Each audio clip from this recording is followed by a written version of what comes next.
Hello everybody and welcome back once again to the Sparkling Autos YouTube channel.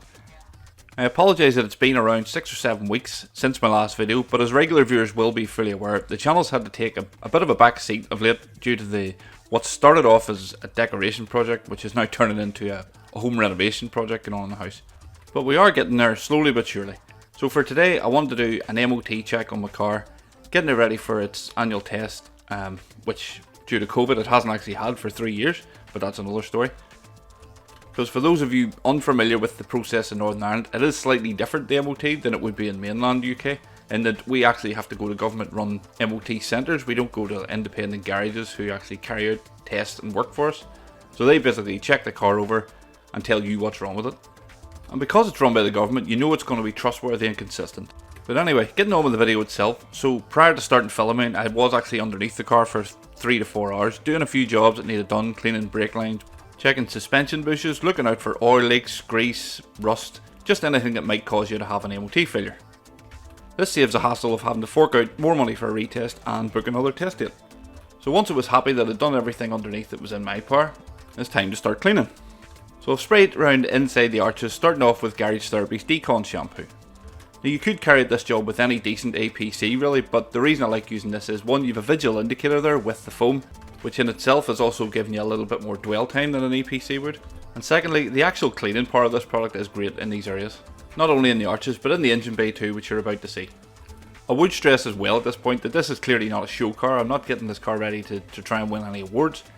This is purely me taking the opportunity, whilst the wheels are off, to give in around the arches a good clean up and make the car a lot more presentable.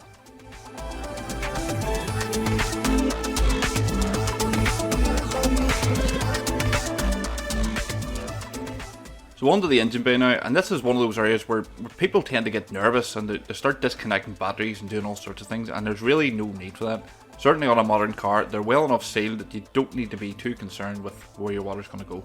Obviously use a bit of common sense, don't be spraying pressure for prolonged periods directly onto electrical terminals and anywhere near the inlet for your airbox, but if you use a bit of common sense, there's absolutely nothing to worry about. I actually have a couple of really filthy engine bays coming up on the channel in the not too distant future, so do stick around if you want to see a bit more detail on how I go about this. So as with the inner arches, I've just doused the engine bay in the same mixture of Garage Therapy Zero Decon shampoo, and then just work around it with, now these are just old brushes I use, you can buy these on Amazon, I'll actually leave a link below. I don't like to use my good detailing brushes for doing like in around the arches and engine bays because there's a lot of there's a lot of dirt and grease in there that you don't really want to spray it over your bodywork later on. So I just use these older brushes. They come with like a metal collar on them, and I just wrap a bit of insulating tape around that so they're not scratching anything. But no, they're absolutely ideal for this type of work.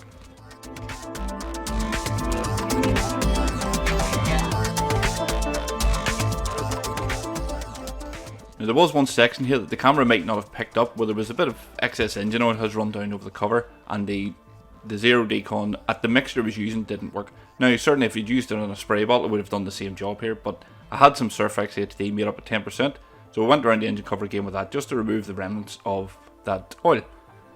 So once that was done, time to rinse off, and again just using the common sense approach of not applying too much pressure around your electrical connectors. Should I say my electrical connectors, they're not yours. Get your own.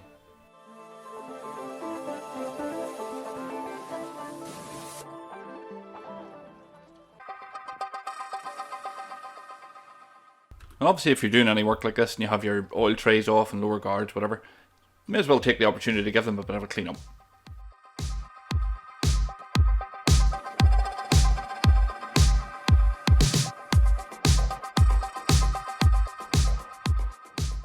And now on to my old battered wheels. Now I'm going to make no attempt whatsoever to defend these wheels, they're an absolute disgrace, but they are what they are.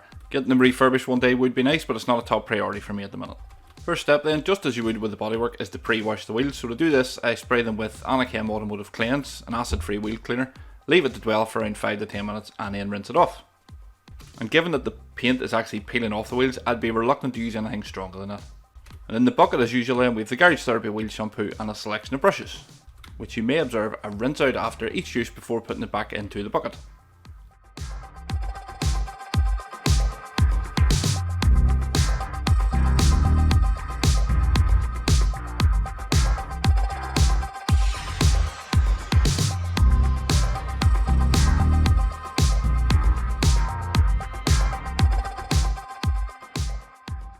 So as I've now been outside for pushing on 5 hours, time's against me. I'm not going to bother cleaning the wheel faces before applying any fallout remover. So what I'm going in here with is the Guardz Therapy Iron Oxide. This is actually the version 1 of the This is version 1 of the product, which anyone who's used it knows it is a very good product. However, if left outside in cooler conditions, it turned into what can only be described as a questionable looking product. If you know, you know. What I will say though is I haven't used that product for at least 6 months. It sat all through the winter. I didn't clean out the trigger, and as you can see, despite a little bit of fiddling at first, the spray pattern actually distributed the product quite well, which is testament to just how good these triggers are. As anyone who uses any sort of fallout remover on a regular basis knows, they can and do tend to clog up the triggers. So after leaving that to dwell and react for 5 to 10 minutes, it's time to give the wheel faces a bit of a clean. And I will just stress again here that I'm not trying to prepare a show winning car here. I'm getting the car ready for an MOT, and I'm just quickly running through all the cleaning processes. And as is the case with any decent wheel cleaner, the ANACHEM cleanse is ideal for doing your tyres as well when you're finished.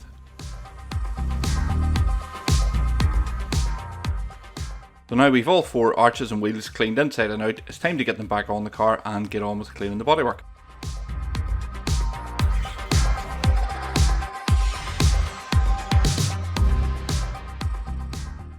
Now the wash process I had to speed up as much as possible because there were some very dark, ominous clouds on the horizon.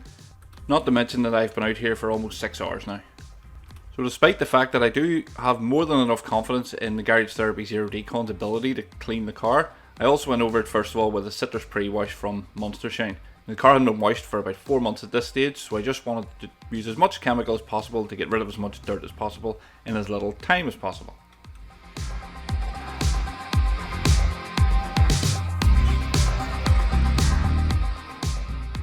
And on the theme of saving time, I thought I would give this sort of American method that people have been using lately a try of covering the car in the shampoo before actually getting in with the contact wash. So this was 20ml of Guardz Therapy 1 car shampoo mixed in with about 400ml of water. And I thought I'd just run out towards the end here, and I got a little bit annoyed because I'm getting frustrated. But then I just give it a bit of a shake and I got enough to cover the car in it.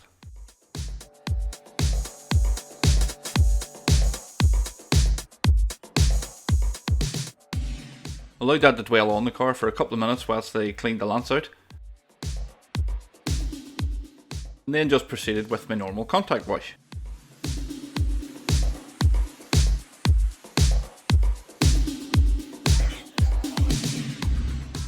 And this is where I discovered that personally I'm not really fussed on this idea of covering the car in shampoo. I'm still using the same 2 bucket method, so I don't really see what advantage I'm gaining other than having that extra bit of lubricity on the car. To me it just felt like I'm wasting another 20ml of a good shampoo. But we all have our preferences. This works for some people. I may give it another go in the future. Just at the minute I'm not overly sold on it.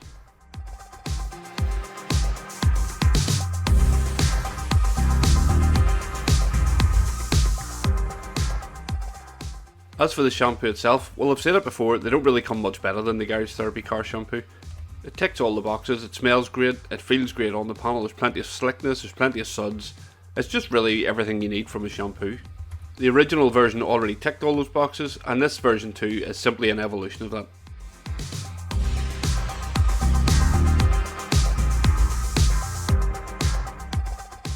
And now just a little something for the regular viewers and supporters of the channel who've missed this particular little bit, especially Martin over at the Obsessive Car Detailing channel.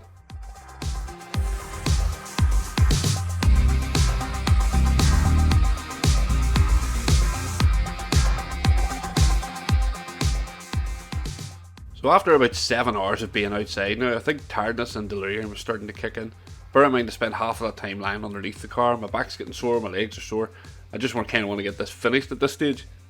Not to mention the ever-threatening presence of those dark clouds overhead. So my thinking now is to quickly get the car rinsed and dried off and try and get a bit of protection on it.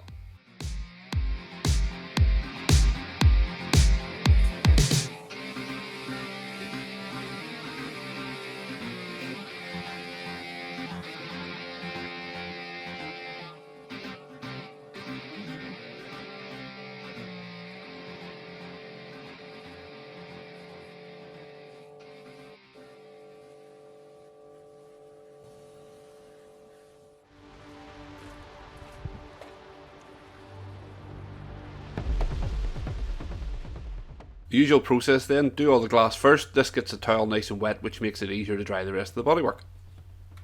Lo and behold, as you would imagine, it's just started raining as I'm drying the car off. Absolutely typical. And with it only getting darker and wetter, there's absolutely no chance I'm going to apply any protection here. So we'll just finish the pointless exercise of drying it off and show you what's going to be coming up soon on the channel. And whilst I force you to look at a shot of some rain and what's coming up on the channel in the near future, I'd like to thank you very much for watching if you've made it this far. I do appreciate your support, and I'll hopefully see you in the next one. Thanks very much and take care.